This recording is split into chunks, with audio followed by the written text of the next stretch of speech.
A video game is a game played by electronically manipulating images produced by a computer program on a television screen or other type of displays. By this definition, a video game is something that can't die. Or can it?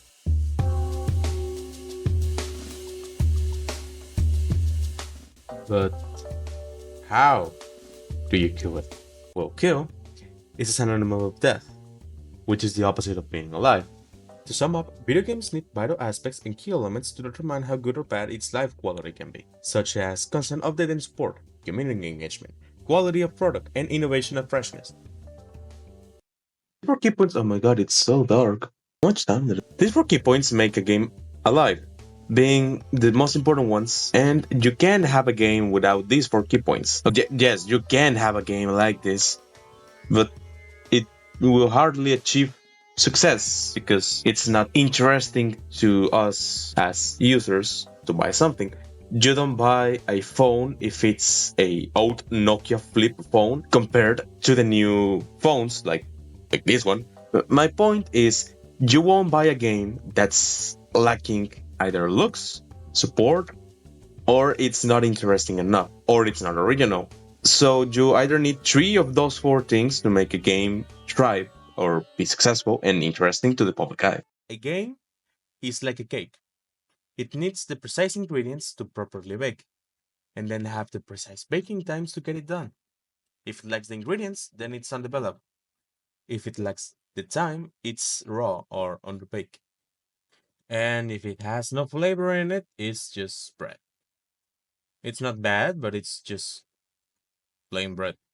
We can now address the part of the problem I want to talk about, having understanding how a video game dies, which is basically shove everything I said about constant updates, player support, user engagement out of the window. This is a practice companies that own video game studios have a certain way to make games. Rush development areas, save the money, and make cuts on areas that didn't need those cuts, gave impossible due dates to their team after voicing out the big expectations. They have launched underbaked games and released them as final products to the public with DLCs that fix and complete the game that cost half of a full-fledged game, made game modes primarily and solely out of battle royales, and story main modes as a secondary option. Even though it was the main focus when making the game and announcing it, they throw it to the back just because trending games gone battle royale and online battle modes to make money. And an example of this type of bad and criminal type games is Suicide Squad. Kill the Justice League was launched as part of the Arkham Knight series.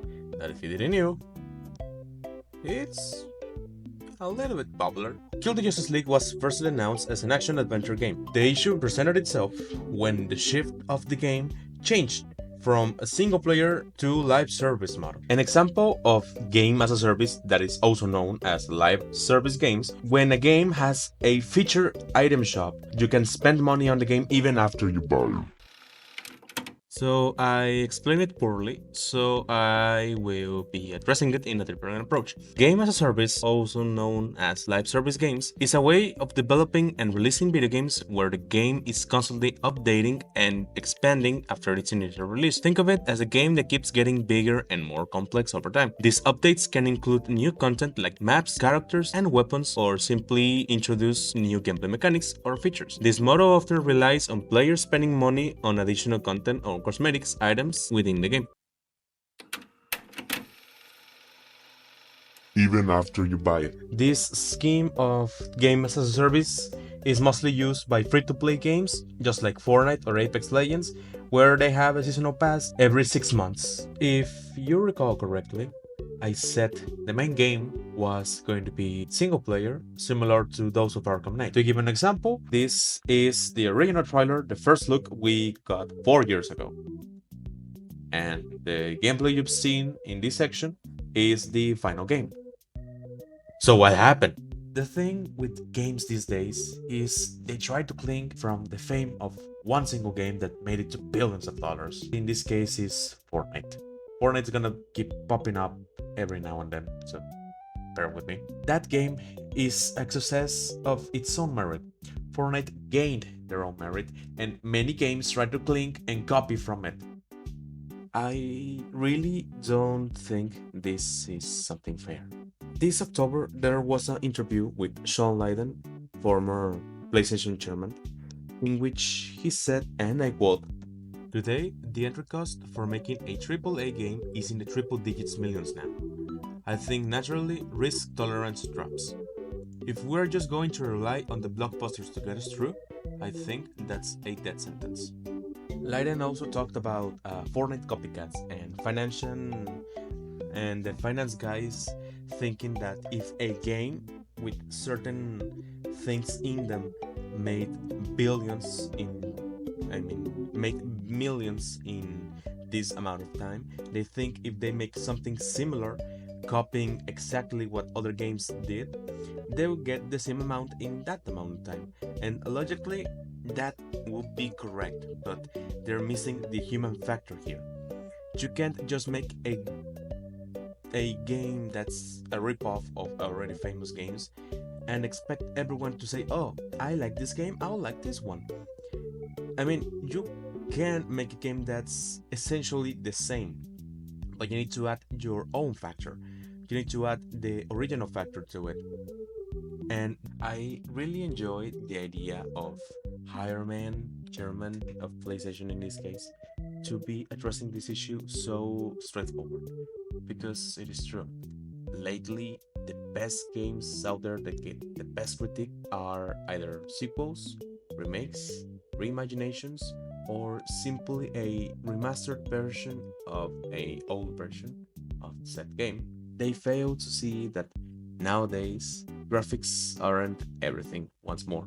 If we remember before past times when graphics weren't grandiose, just like the first 3D game ever, Star Fox, it was made with a cheeky trick to make seem 2D graphics like 3D. Before that time, those were the 4K graphics of today to render water with realistic physics. Then it came Super Mario 64, being the revolution game that changed 3D modeling forever. Comparing that to nowadays, the only milestones games achieve being solely to get better graphics, better response times, better frames per second, to be the ones with the highest ability cap. That's not a milestone, that's a inconvenience for players. Because the bigger the requirements, the less population of gamers that most likely will buy the game.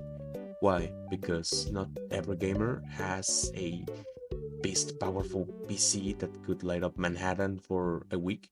Most gamers, like me included, have the hobby of playing games on a humble system, maybe saving enough for a powerful PC that's just not for gaming but for other necessities too, and mostly playing on Xbox in my case has been really good, but at the same time really difficult at times.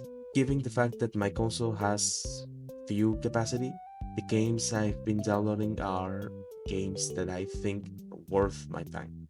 With what I mean is games that I know I'm gonna have a great time, like Jedi Survivor.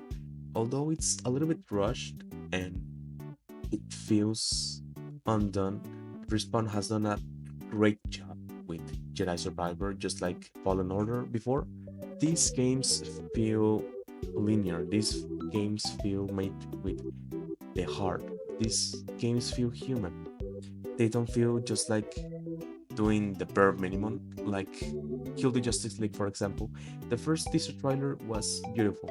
Everyone loved the idea of a remix, and given the fact that they were being developed by the same team that made Arkham Knights, it was a high hope for everyone and expectations were too big.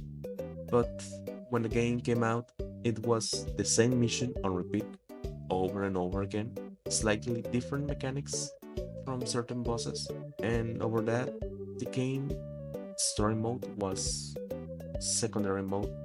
I think the main mode was a online battle royale that included microtransactions. Yay!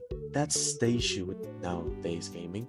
They are too focused on what the next big game is doing instead of making their own game, because they are too scared of making a experiment on games that may or may not give them the success they want. They are too afraid to take the risk of making something that has never been done before. They are too scared to experiment on new ideas, that they block themselves and go with already established ideas. Games are not meant to be monopolized, neither profitable. Games are meant to be enjoyed and forms of entertainment that will be of liking of many people. You don't make a game with the idea of if it would sold. You make a game with the idea that people are gonna play that game, and someday they will make a game because your game inspired them. That should be the main idea when making a game. To make a game that will mark history, but most importantly, mark everyone's hearts.